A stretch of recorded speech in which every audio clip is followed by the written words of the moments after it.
एक तास बरोबर किरण सरांनी आपल्याला मार्गदर्शन केलेलं आहे। किरण सर आपले खूप खूप मनापासून धन्यवाद। इतकं पिन ड्रॉप सायलेन्स मला असं वाटतच नव्हतं की आपलं मार्गदर्शन हे संपावं। असं म्हणतात, जसे पाणी तसे वाणी, जसं अन्न तसं मन।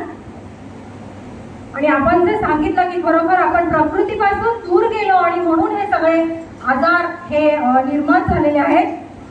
तर आपण म्हणालात की अयोग्य वेळी, अयोग्य पद्धतीने, अयोग्य प्रमाणात, अयोग्य खाणं पिणं आपल्यासाठी रक्षक नाही तर भक्षक ठरत आहे। आणि म्हणून हे टाळण्यासाठी रसाहार, युक्ताहार याचं महत्त्व आपण समजावलं। आपला मनापासून धन्यवाद।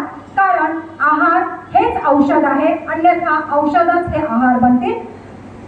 हे ज्यांच्या लक्षात आलेलं आहे, ज्यांना अनुभवात हे समजलं आहे, अशांचे अनुभव जाणून घेण्यासाठी आपण आमंत्रित करूया गुजरात येथून आलेले माननीय श्री नारायण केनी यांना।